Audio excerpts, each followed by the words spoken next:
اعوذ باللہ من الشیطان الرجیم بسم اللہ الرحمن الرحیم۔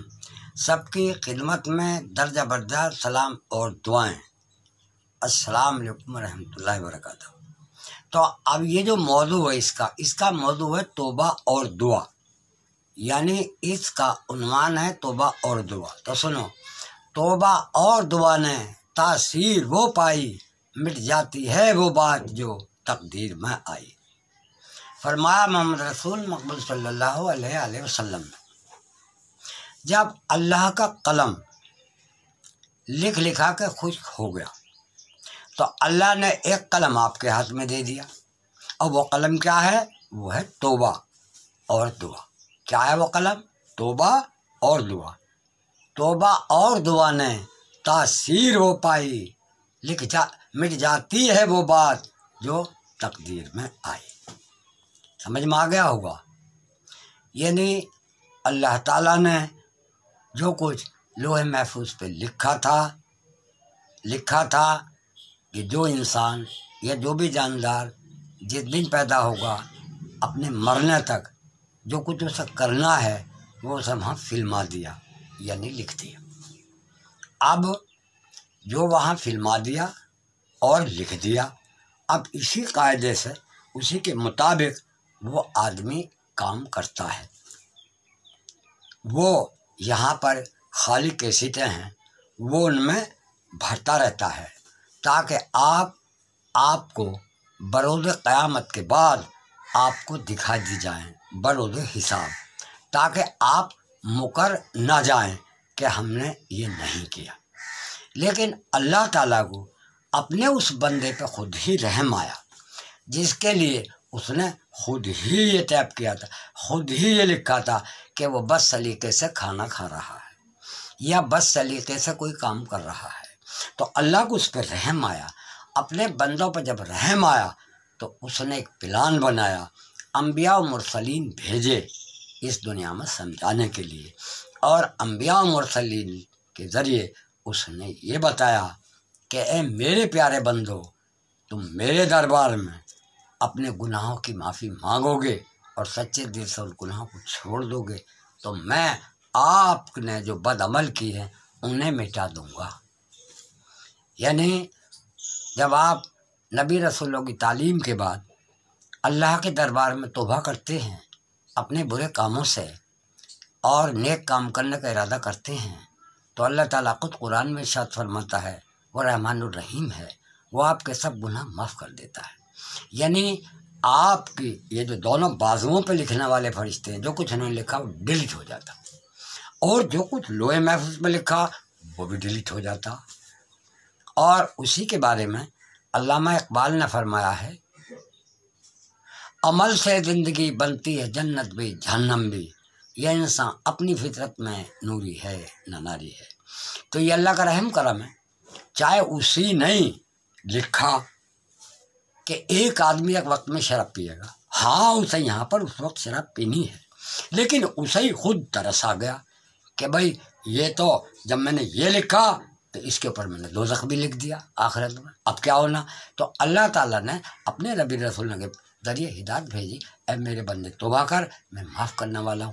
اس نے شراب سے توبہ کری، اللہ نے وہ جو شراب کی کیسے تھی یہاں ڈیلیٹ کر دی، وہاں کر دی، اور اس کا نام دوزخ میں تھا اور جنتیوں میں لکھ دیا۔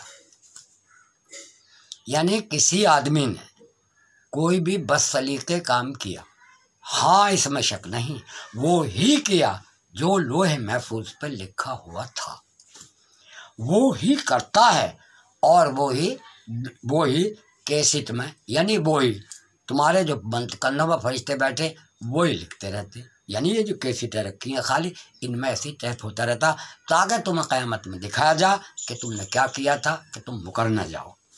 ایک واقعہ ہوا، عیسیٰ علیہ السلام کی ایک مریدنی یا ایمان لانے والی حرام کاری میں پکڑی گئی۔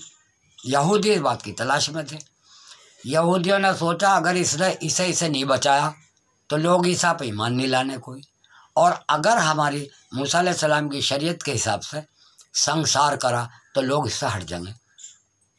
5000 آدمی اکٹھا ہو گیا، بڑے بڑے مولوی متقی سب کھڑے تھے وہاں۔ تو عیسیٰ علیہ السلام نے اتنا کہا کہ بھائی اس کے پتھر وہ مارے جس نے یہ والا گناہ نہ کیا ہو۔ کہا دیکھو اس پتھر کی طرف، تو جب اس پتھر کی طرف دیکھا تو ہر آدمی اپنی فلم دیکھ رہا تھا اور پیچھے کو سرکنے شروع ہو گئے کہ یار ہماری پول پھٹ رہی ہے، اور ایک بھی پتھر اس تک نہیں آیا۔ تو عیسیٰ علیہ السلام تو جیسے آپ دیکھتے ہیں اپنے ٹی وی وغیرہ پہ، وہ تو ایک پتھر پہ دکھا گئے پہلے، اور ہر ایک نے اپنے کرنے کا کردار دیکھا، اور یہ دیکھا اگر دوسرے دیکھ لیں گے تو پتھر ہم پہ برسیں گے، اور پیچھے کو کھسک کر وہاں کوئی بھی نہیں رہا اور سورج پہ ایک بھی پتھر نہیں آیا۔ تو میرے کہنے کا مطلب یہ تھا، توبہ اور دعا نے تاثیر یہ پائی، مٹ جاتی ہے وہ بات جو تقدیر میں آئی۔ تو جب اللہ کا قلم لوح محفوظ پہ لکھا کے خشک ہو گیا، تو اللہ نے تمہارے ہاتھوں میں توبہ اور دعا کا قلم دے دیا، اب تمہیں اختیار ہے اس قلم سے جو چاہے سو لکھو۔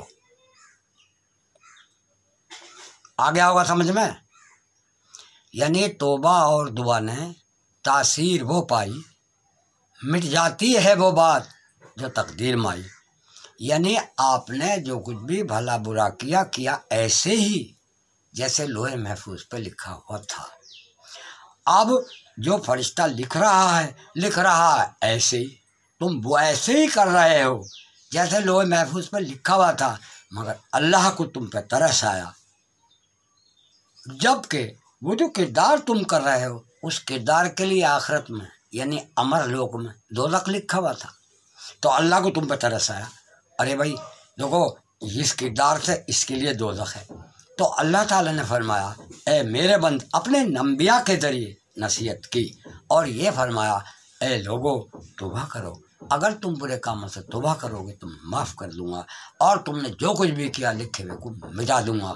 تو آپ نے توبہ کر کے آپ نے بد عمل سے توبہ کی اور نیک عمل شروع کر دیا، تو وہ ڈیلیٹ ہو گیا بد عمل، اور اس کی جگہ نیک عمل تحریر ہو گیا، اور اس عمل کا اجر جو تھا جنت میں نام لکھ گیا آپ کا۔ آگے سمجھا؟ یعنی آپ کا نام جنت میں لکھ گیا، پہلے دوزخ میں لکھ دیا تھا اللہ نے خود، اور اللہ نے رحم فرما کے تمہارا نام جنت میں لکھ دیا، اور کہہ دیا فرشتوں گواہ رہنا یہ آدمی جنتی ہے، وہ ما علینا الا البلاغ۔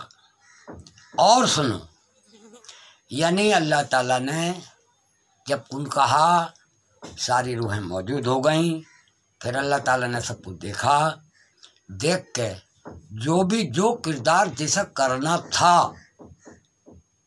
اور جتنے وقت میں کرنا تھا اسی حساب سے ان کی عمریں بنائیں۔ فرشتے کروڑوں سال بھی اپنے کرنے کا کردار پورا نہیں کر سکتے، جنات 1000 سال میں ہی اپنا کردار پورا کر دیتا ہے، انسان 100 سال میں پورا کر دیتا ہے۔ اب رہی بات یہ جس کے جو کرنے کا کام ہے، چاہے اس کی عمر 10 سال ہو یا 20 سال ہو یا 30 سال ہو، جب وہ اپنے کرنے کا کام کر چکتا ہے، اسے جب موت آ جاتی ہے، اب اس کی دنیا میں ضرورت نہیں ہے۔ کیا کہا؟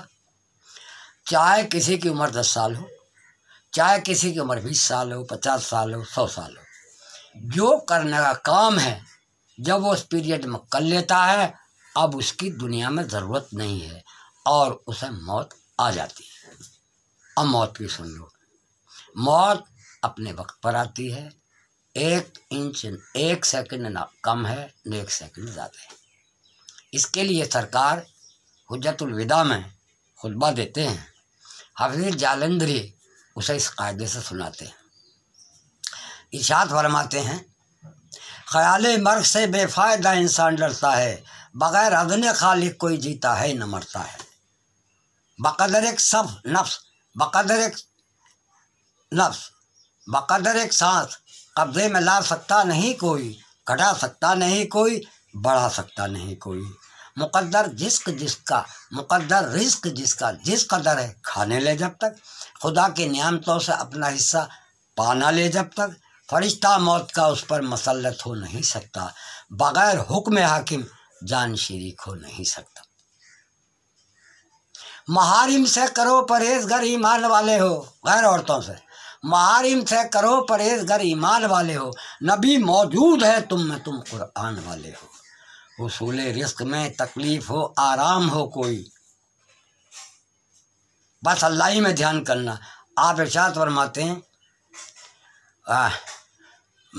فتح صلح کا ہنگام ہو کوئی، حصول رزق میں تکلیف یا آرام ہو کوئی، گناہ آلود فکر رزق کی تم کو منائی ہے، یہ تلقین پیمبر ہے، یہ ارشاد الہی۔